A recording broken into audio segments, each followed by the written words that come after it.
Donc, je veux vous parler aujourd'hui de notre Dieu de toute sagesse. OK? Quand j'avais 18 ans, donc ça fait un bout, OK?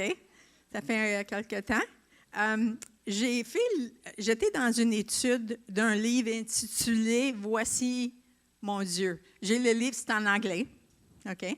Mais je le lis, ça tombe un petit peu, mais je tiens beaucoup à l'avoir parce qu'il y a tous ces attributs de Dieu qu'on a étudiés et que c'était tellement bénéfique. Mais dans cette étude, le caractère de Dieu, c'était une étude de la caractère de Dieu, il y avait une caractéristique, un attribut qui m'a beaucoup, beaucoup impressionné. Et je dirais que depuis ce temps-là, que ça a été beaucoup, ça a été toujours là, tu sais, dans mes pensées, que ça m'a beaucoup aidé. Et c'était que Dieu est toute sagesse, ou seul sage. En anglais, on dit « all wise ». OK? Et dernièrement, on est dans l'étude des noms de Dieu et on a vu, on va changer le slide s'il te plaît, si quelqu'un peut le faire. Merci, oui. On est dans les noms de Dieu, puis on a vu plus que ça, mais on a vu que Dieu pourvoit, que Dieu qui guérit, Dieu qui voit, Dieu qui est notre justice et Dieu le Tout-Puissant. Et je veux vous dire que les noms de Dieu et tous ses attributs sont interreliés. OK? Donc, quand je vous parle de la sagesse de Dieu, la toute sagesse de Dieu ce matin, c'est que Dieu qui pourvoit, il sait comment, il sait quand et comment pourvoir. Dieu qui voit, mais il voit tout et il sait tout. Il n'y a rien qui est caché devant lui. Dieu qui guérit, mais il sait comment guérir corps, âme et esprit. Dieu qui est notre justice, mais il sait comment appliquer la justice parfaitement dans nos vies et dans le monde. Dieu le Tout-Puissant, il sait comment utiliser sa force et quand le retenir. OK? Autrement dit, comme j'ai dit, tous les noms de Dieu et tous les attributs de Dieu sont interreliés. Bon. Et en parlant de notre Dieu de toute sagesse, mon but, prochain slide, mon but, c'est que vous serez encouragés, premièrement. Ensuite, que vous serez en mesure de réagir rapidement pour demander à Dieu sa sagesse dans nos circonstances de tous les jours. Parce que je l'avoue que je sais que Dieu a toute connaissance, mais je ne suis pas rapidement portée à faire appel à lui pour qu'il me donne cette sagesse-là. Donc, peut-être je suis le seul dans la pièce que... Oh, non, il y en a d'autres. OK. Parfait. Donc, quelques définitions simples à retenir pour débuter. Premièrement, la connaissance, c'est l'accumulation de l'information. OK? Mais la sagesse, c'est la mise en pratique de cette information de façon appropriée. Donc, dans le prochain slide, on va voir une tomate. OK? Pourquoi une tomate? Vous vous posez la question. C'est parce que la tomate, la connaissance de la tomate, que c'est un fruit, n'est-ce pas? Oui, c'est un fruit. C'est un fruit. Non, ce n'est pas un légume, c'est un fruit. Je vous informe. C'est la connaissance. Mais la sagesse dit, OK, la sagesse dit, ne mets pas une tomate dans une salade de fruits. OK? C'est simple, mais c'est pour illustrer l'exemple de comment la sagesse, on peut avoir beaucoup de connaissances, mais si on n'a pas la sagesse, on n'a pas nécessairement la bonne façon d'appliquer cette connaissance. Donc, prochain slide. Je pense que c'est... Oui, la sagesse biblique. La sagesse biblique, c'est la connaissance que nous avons, je pense que je l'ai changé ici, la connaissance que nous avons de Dieu et de sa parole que nous appliquons correctement dans nos vies. OK? Donc, il y a peut-être même aussi des érudits qui ont beaucoup de connaissances bibliques. Il y en a des professeurs dans les universités qui ont beaucoup de connaissances. les gens qui étudient, qui sont des profs en théologie, mais ils n'ont pas nécessairement la sagesse de Dieu pour savoir comment appliquer cette connaissance-là. Mon mari, il pourrait en témoigner, un professeur qui essayait un professeur en théologie qui a essayé de dire que Jésus n'était pas ressuscité. Donc, tu vois qu'on peut avoir la connaissance, mais ce n'est pas la connaissance biblique, la connaissance de Dieu. So, je veux vous partager, prochain slide, Dieu dans la création, OK? Je pense que vous êtes d'accord avec moi que, surtout en tant que chrétien, on regarde la création, on regarde la terre comment c'est fait, le système solaire, les planètes, les étoiles, les saisons. Tu sais, comment ça se fait qu'on a 4 saisons comme ça, qu'on demeure ici, mais dans une autre partie du monde, là, que ce n'est pas pareil. Toute cette science-là est enseignée et c'est tout Dieu qui est derrière ça. Moi, j'aime ça. En anglais, je pensais cette semaine the brilliant mind of God, la pensée brillante de Dieu qui est derrière tout ça. Les milliers d'animaux, insectes, reptiles et leurs espèces. Juste un petit exemple, une chenille qui se transforme en papillon. C'est simple, mais c'est Dieu qui est derrière tout ça. L'être humain, avec son cœur, ses poumons, ses reins. Tu sais, le fait qu'on en a 2 reins, mais on peut vivre avec juste un rein. Tu sais, toute la science qui est derrière ça, c'est Dieu qui est derrière ça. Donc, dans le Psaume 104, 24, ça dit « Que tes œuvres sont en grand nombre, ô Éternel. Tu les as toutes faites avec sagesse. La terre est remplie de tes biens. » Donc, je veux vous amener à voir vraiment cette sagesse. Puis, on en pourrait, moi je me dis, j'ai une demi-heure, 40 minutes, je ne sais pas, peut-être on va être ici 1 heure. Mais c'est ça, on pourrait en parler long et large là, de toute la sagesse de Dieu dans la création. Mais je veux avancer. Puis là, je veux parler d'un exemple dans la Bible, dans le livre de Daniel, Daniel chapitre 2.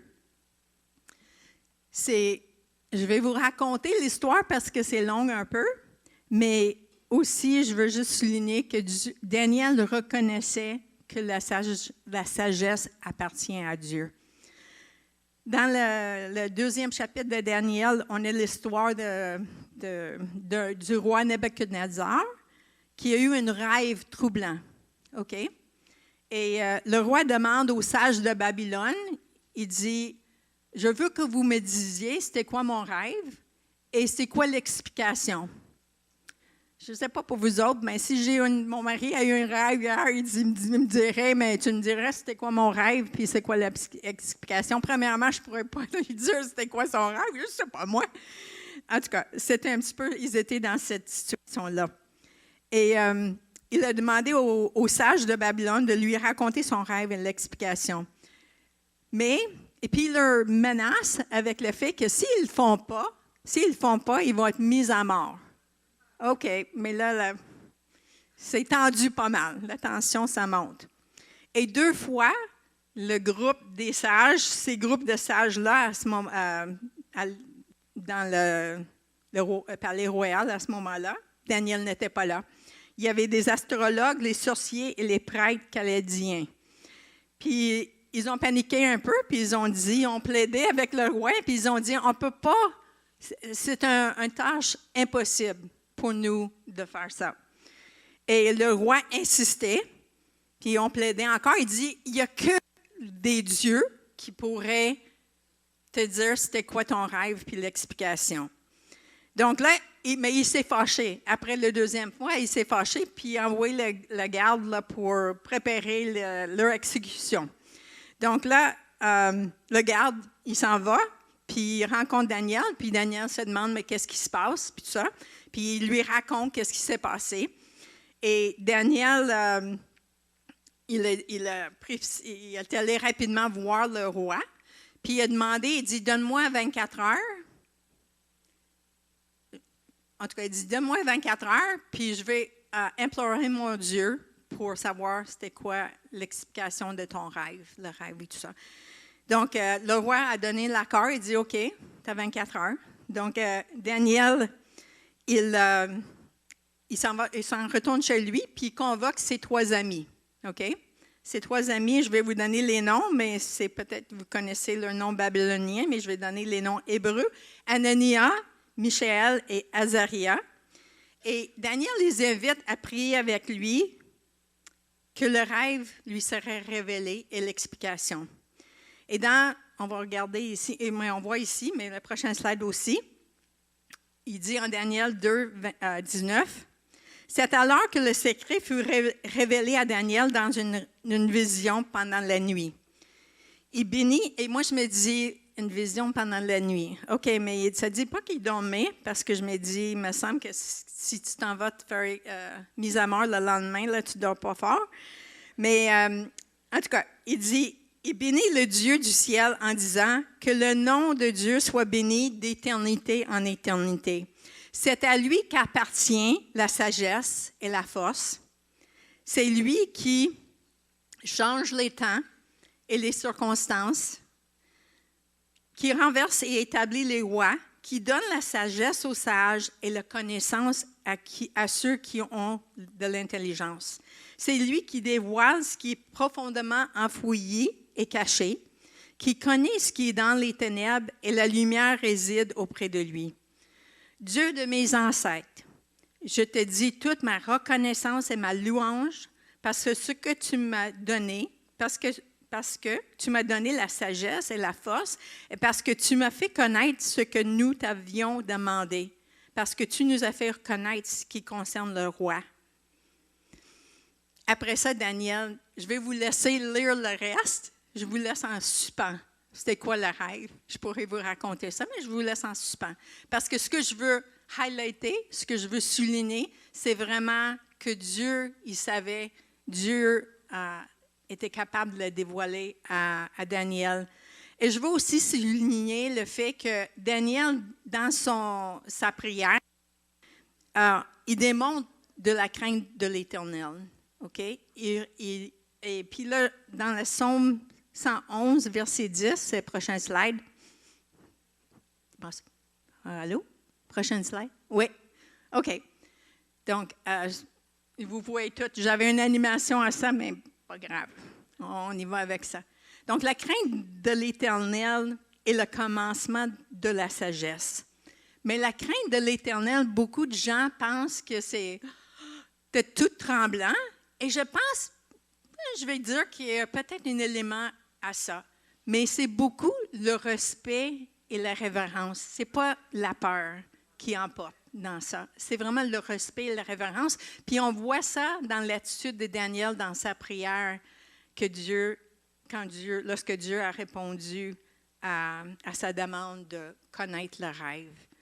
En passant, je vais juste lui donner une indice. Peut-être que vous voulez lire ça, mais j'ai dit je ne le dirai pas, mais le roi a eu un rêve par rapport à une statue fait de différentes parties. Puis toute l'explication, c'était long. Puis et Daniel, il reconnaît, c'est Dieu qui lui a donné cette connaissance-là. Puis toute sa louange était à Dieu. Un autre exemple là, de quelqu'un qui a demandé la sagesse, c'est Salomon. Prochain slide. Salomon demande à Dieu la sagesse et la connaissance pour qu'il sache diriger le peuple de Dieu. Il dit en 2 Chroniques 1, « Maintenant, Éternel, tes promesses que tu as faites à mon père David, maintenant, Éternel Dieu, tiens la promesse que tu as faite à mon père David, puisque tu m'as établi roi sur un peuple aussi nombreux que la poussière de la terre. Accorde-moi donc de la sagesse et de la connaissance, afin que je sache diriger ce peuple. En effet, qui pourrait juger ton peuple, ce peuple si nombreux? » Et nous avons, je n'ai pas mis un autre slide, je me suis dit, j'ai tellement de slides, mais un exemple de ça, c'est en 1 Roi, chapitre 3, versets 16 à 28, et vous pourrez aller le lire, mais c'est l'histoire où il y a 2 femmes prostituées qui viennent devant Salomon. Puis dans la nuit, une femme a accouché d'un bébé, un garçon. L'autre femme, une couple de jours plus tard, elle a aussi accouché d'un bébé, d'un garçon.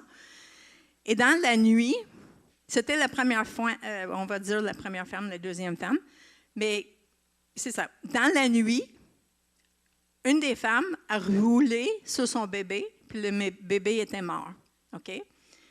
Et ce qu'elle a fait quand elle s'est rendue compte que son bébé était mort, qu'elle l'avait tué en roulant sur lui, elle avait pris son bébé, puis elle l'avait échangé avec le bébé de l'autre. Donc, le lendemain matin, la première madame, qui avait le bébé vivant, elle s'est rendue compte, quand elle est venue pour allaiter son bébé, qu'il était mort.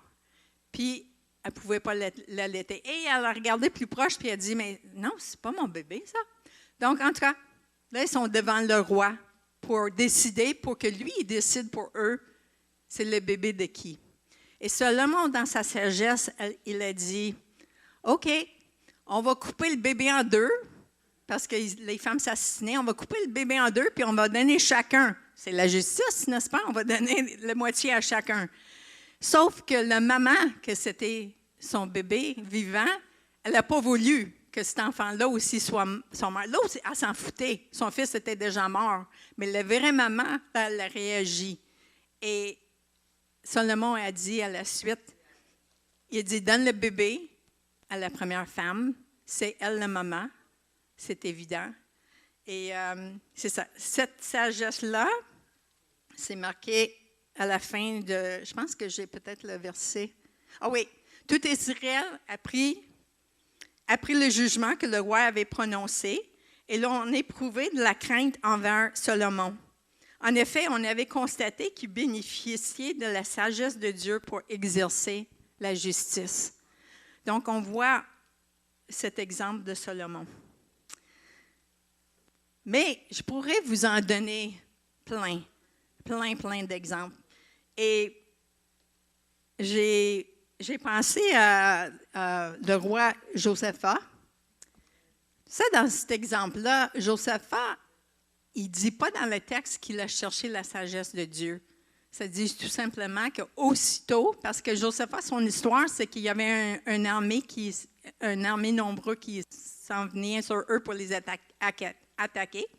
3 groupes de personnes, des Ammonites, les Moabites, puis les gens de Mont-Sir. Et il a eu peur. Mais il a eu le réflexe rapide, je trouve, de chercher la face de Dieu. Et Dieu lui a comment je peux dire, pas tout de suite, mais en tout cas, ils sont venus ensemble. Il a convoqué tout le peuple ensemble. Ils ont jeûné, ils ont prié. Ils ont cherché parce qu'ils ont dit, on est devant cette armée nombreuse, on ne sait pas quoi faire. Mais nos yeux sont sur toi. Merveilleux. Nos yeux sont... Quand on ne sait pas quoi faire, gardez vos yeux sur le Seigneur, tournez-vous vers lui, cherchez sa sagesse. En tout cas, après ça, Dieu soulève un prophète parmi eux qui dit, « Faites-vous-en pas, la bataille m'appartient. » Et ainsi de suite, on voit, je vais vous laisser lire ça aussi, on voit que Dieu s'occupe de se batailler avec eux. Eux autres, là, ils ont mis les musiciens en avant. Ils s'en vont vers la rencontre que Dieu la place où Dieu leur a dit qu'ils devaient aller.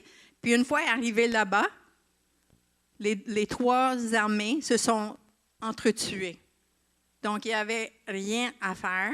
Mais ça dit dans le texte qu'aussitôt qu'ils ont commencé à louer le Seigneur, à chanter, avant de partir, que Dieu avait déjà mis une embûche pour qu'ils se battent là, les uns contre les autres. Notre Dieu est puissant, il est sage.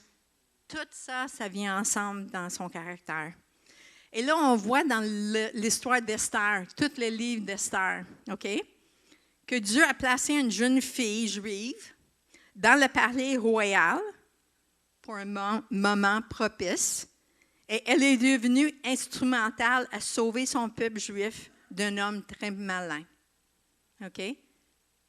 Qui aurait pu faire ça? Orchestrer les choses, les événements, les personnes pour qu'elles soient là, puis qu'elles soient à la bonne place pour pouvoir sauver son peuple. Mais on voit avec son oncle Mardochée qu'elle a jeûné et prié aussi pour chercher, j'imagine, avec beaucoup de crainte face à qu'est-ce que... Parce qu'eux autres aussi, leur vie était en danger, tout le peuple juif. En passant, j'ai pensé à ça ce matin, je me suis dit, Seigneur, wow, le peuple juif était confronté contre d'être anéanti tellement de fois. Merci Seigneur que tu les gardes encore aujourd'hui. Il y a aussi l'exemple de Joseph. Dieu a utilisé Joseph pour sauver son père et ses frères et plein d'autres personnes, malgré le fait qu'ils les avaient trahis, qu'ils l'ont vendu comme un esclave. Donc, il n'y a rien à l'épreuve de notre Dieu et de sa sagesse. Dans le Nouveau Testament, prochain slide, dans le Nouveau Testament, on voit des versets qui parlent de Dieu seul sage. Dans Romains 16, 27, ça dit « À ce Dieu seul sage, soit la gloire au siècle des siècles, par Jésus-Christ. Amen. » J'aime ça. Seul sage. Jude 25, ça dit « Oui, à Dieu seul, qui nous a sauvés par Jésus-Christ notre Seigneur, appartient gloire, majesté, force et puissance avant tous les temps, maintenant et pour l'éternité. Amen. » Dieu seul sage. Et une dernière, 1 Timothée 1, 17. « Au roi des siècles, au Dieu immortel, invisible et seul sage, soit honneur et gloire au siècle des siècles. Amen. » Amen. Seul sage, notre Dieu de toute sagesse, qui est seul sage.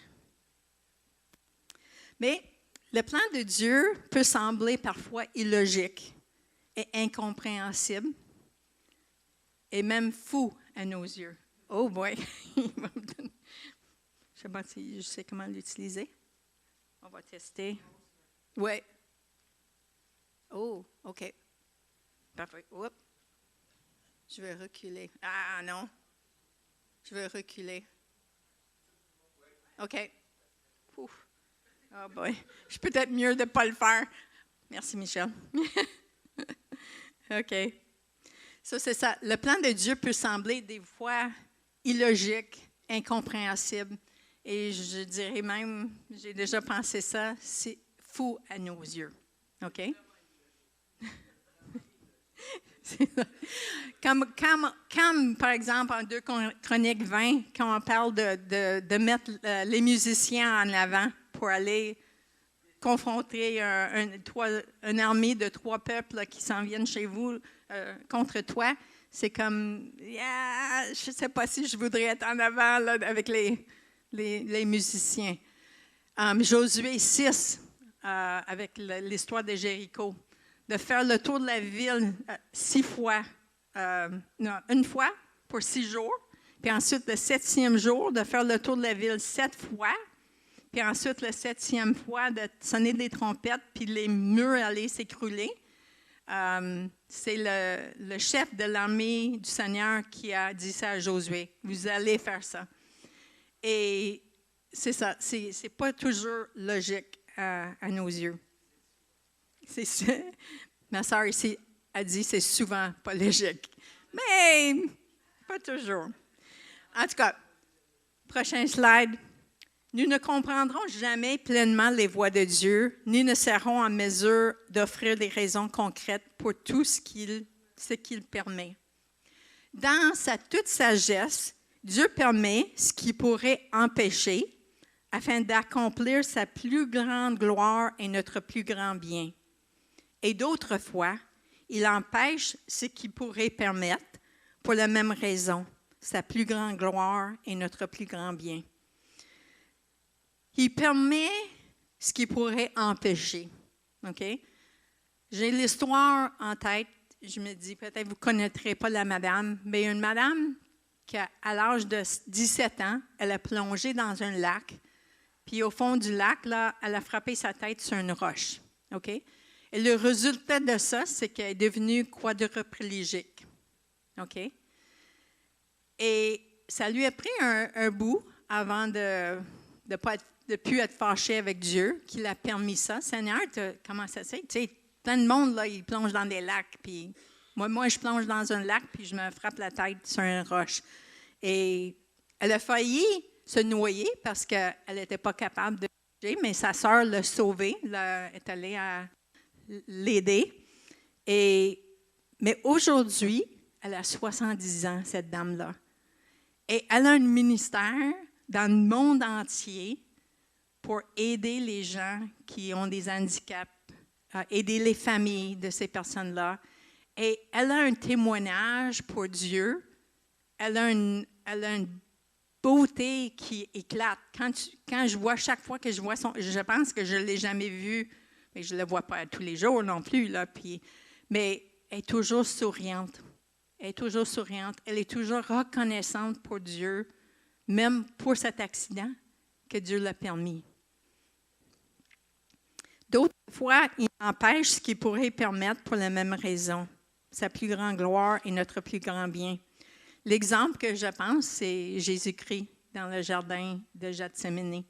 Quand, en sueur, il a prié, « Père, si c'est possible d'enlever cette coupe de moi, si vous pouvez l'enlever. » Dieu aurait pu, puis il dit en Matthieu 26, verset 53, Jésus a dit, « Je pourrais demander à mon Père d'envoyer les légions d'anges pour me sauver, mais ce ne serait pas bien. » Parce que je veux accomplir le salut de l'humanité. OK? Donc, encore une fois, je veux vous encourager à méditer le fait que Dieu est toute sagesse. Dans Ésaïe 55, versets 8 à 10, c'est les versets qui m'ont beaucoup encouragée à travers les années. Quand je vois que les choses de Dieu sont illogiques ou je ne comprends pas. Et ça dit ceci, « Quand mes pensées ne sont pas vos pensées, et vos voix ne sont pas mes voix, dit l'Éternel. Autant les cieux sont élevés au-dessus de la terre, autant mes voix sont élevées au-dessus de vos voix, et mes pensées au-dessus de vos pensées. » Je peux penser à des exemples dans ma vie où entre autres, en 1900, donc 1900, c'est pas 2000, 1988, on était dans une église, Jerry était pasteur, et Jerry a perdu son emploi, était congédié. Et je me souviens que j'étais, moi, à ce moment-là, dans l'église, dans mon ministère que je faisais à l'éducation chrétienne, j'étais dans une place où j'ai dit, j'ai une vision, je fais ça pour le Seigneur, j'étais vraiment emballée, tout ça. Oups, du jour au lendemain, là, on n'est plus là. Et je me souviens d'avoir été je me sentais comme une bombe avait explosé dans ma vie. Et j'étais un petit peu parmi tous les déchets, ou tu sais, après une bombe passe, tu es au milieu d'un gros dégât. Et j'étais là, mais j'ai dit, et c'est là que je me dis, le Dieu de toute sagesse, j'ai dit, Seigneur, tu as tes raisons. Ça me dépasse, je ne comprends pas, mais je te fais confiance. Et j'ai même dit par la foi à quelqu'un, j'ai dit, dans un an d'aujourd'hui, je vais en comprendre plus, je vais apprécier plus qu'est-ce que Dieu est en train de faire. Dans le moment, là, j'ai une douleur immense, je ne comprends pas, mais tu as tes raisons, puis je te fais confiance. Et je pense que c'est ça que je veux que vous compreniez dans cette étude de notre Dieu seul sage. Il est capable d'utiliser tout. OK? Mais on a des questions pourquoi. OK? N'est-ce pas? On a quand même, quand on ne comprend pas, bien pourquoi? Pourquoi, Seigneur, est-ce que cet enfant ou ces enfants sont atteints d'un cancer à un si jeune âge? Pourquoi Charlie Kirk, pour ceux qui le connaissent, a été assassiné lorsqu'il semblait si passionné d'avoir un impact pour Dieu parmi les jeunes gens? J'ai une idée que Charlie Kirk il va pouvoir accomplir plus dans sa mort que dans sa vie. que Dieu va pouvoir avoir le plus grand gloire. Mais je ne dirais pas ça à sa femme. Peut-être elle croit aussi. Mais je prie pour sa femme, je prie pour ses enfants. Et que, tu sais, il y a beaucoup de choses à comprendre et des choses à ne pas comprendre. Mais la chose à faire, je pense, quand on ne comprend pas, c'est de demander à Dieu, notre Dieu de toute sagesse, que veux-tu que je fasse maintenant? Des fois, on est tellement en douleur qu'on dit, c'est quoi la prochaine faire? OK, je me lève, je déjeune. OK, c'est juste ça. D'autres fois, il y a d'autres choses à faire. Mais des fois, dans notre douleur, parce que je trouve que quand on pose des questions, tu sais, de pandémie, pourquoi la pandémie?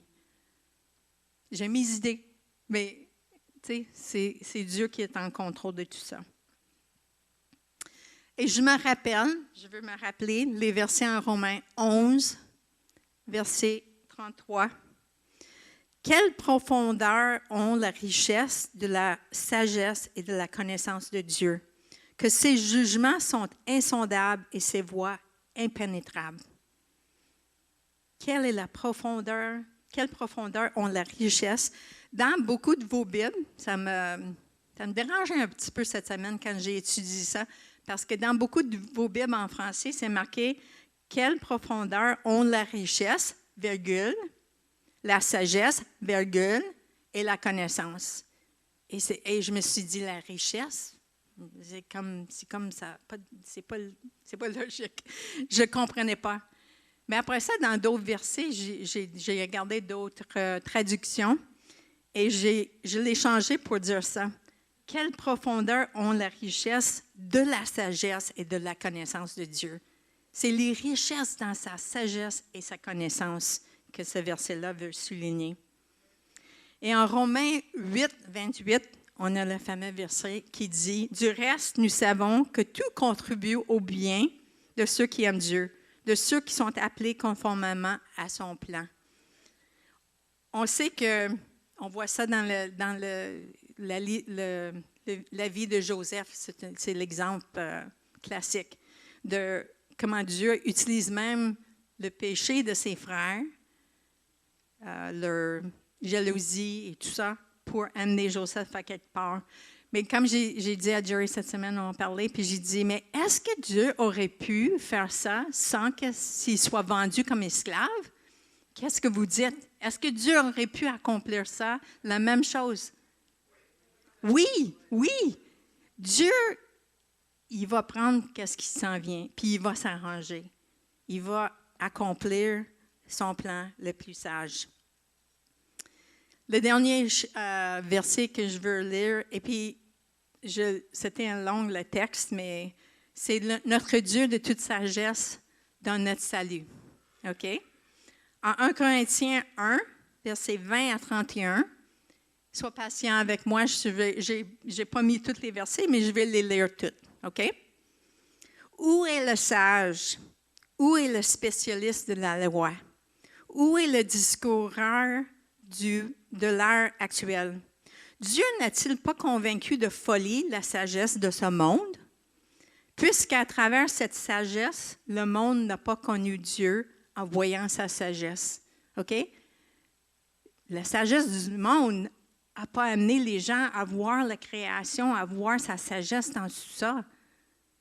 Ils ont mieux aimé supprimer la sagesse de Dieu que l'avouer. Mais il a plu à Dieu de sauver les croyants à travers la folie de la prédication.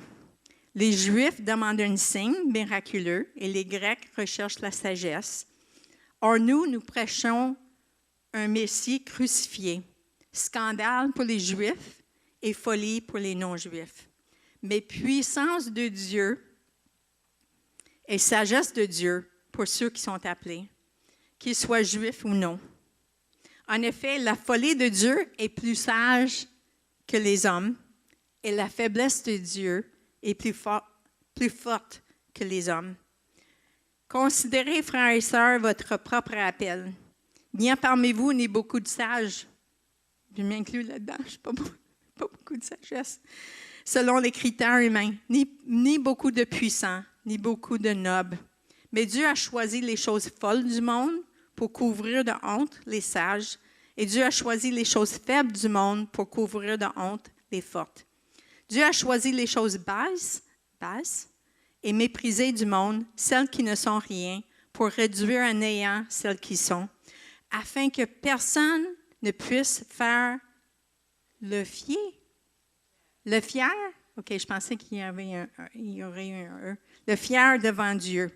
C'est grâce à lui que vous êtes en Jésus-Christ, lui qui est devenu, par la volonté de Dieu, notre sagesse, notre justice, la source de notre sainteté et notre libérateur, afin que, comme il est écrit, que celui qui veut éprouver de la fierté mette sa fierté dans le Seigneur. Amen. On met notre fierté dans le Seigneur. Application. Chercher Dieu versus chercher seulement par soi-même. OK?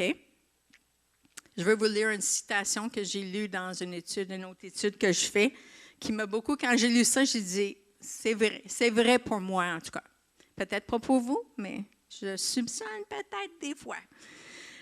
Il m'arrive trop souvent d'oublier de chercher Dieu et de me contenter d'agir selon ce qui me semble le plus logique, en fonction de ce que je vois et ce que je sais déjà. Mais me tourner vers Dieu, c'est reconnaître que lui seul possède la sagesse et que j'accorde plus de valeur à ce qu'il a à dire qu'à ce que je juge bon moi-même. Et je pense que j'avoue que des fois, c'est mon problème. C'est que je vois les choses, je fonctionne avec la connaissance que j'ai, que folle que je suis, c'est tellement limité que j'ai besoin vraiment de me rappeler, que j'ai besoin de me tourner vers ce Dieu qui est seul sage. Dans le Proverbe 3, 5 à 6, ce verset-là veut nous encourager. « Confie-toi à l'Éternel de tout ton cœur et ne t'appuie pas sur ton intelligence. Reconnais-le dans toutes tes voies et il rendra tes sentiers droits. » Je ne sais pas si vous êtes comme moi, mais des fois, j'ai lu ce verset-là, puis je dis, « Seigneur, tu veux que je mette mon cerveau sur la tablette? Que je réfléchisse pas? » Mais je pense que ce n'est pas ça l'idée. C'est que dans l'ordre des choses, on doit se tourner vers Dieu avant, chercher sa sagesse. Et il va utiliser la connaissance que nous avons, toute notre expérience. Mais quand on se tourne vers lui, il est content qu'on le reconnaît comme numéro 1 dans notre vie. Et c'est ça qu'il veut qu'on fasse. Et Jacques 1,5 se dit, « S'il vous manque de sagesse, qu'il le demande à Dieu, qui donne à tous simplement et sans faire de reproches, et elle lui sera donnée. » Quel encouragement! Je ne sais pas si vous êtes comme moi, mais il m'en manque souvent de sagesse. Je ne sais pas, la vie est complexe, les situations, des relations interpersonnelles, c'est complexe, puis on a besoin de la sagesse de Dieu dans toutes ces choses-là. J'aimerais vous laisser avec 2 questions. Y a-t-il des temps, peut-être ça vous arrive, ça m'est arrivé, de lire un verset dans la Bible puis de dire « Mais il me semble, Seigneur, c'est exagéré ce que tu dis là. Et je pense que je sais mieux que toi. » Des fois, c'est un petit peu ça l'attitude dans ma tête. Pas que je le dis à haute voix, mais des fois dans ma tête, je pense comme ça.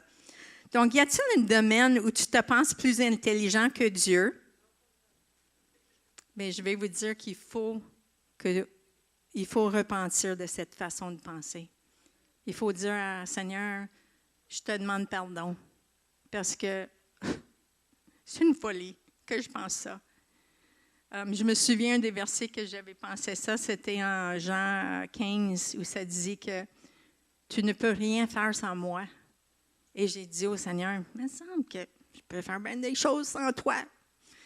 Et là, après ça, un petit peu plus tard, j'ai vécu des choses où j'ai vraiment vu que c'est toi qui me donnes le souffle de vie. Si je n'ai pas le souffle de vie, je ne peux rien faire.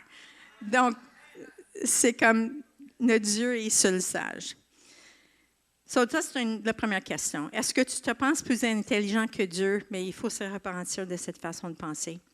Y a-t-il un domaine présentement où tu voudrais demander à Dieu de te donner de la sagesse? Peut-être en tant que parent. Peut-être en tant que grand-parent, peut-être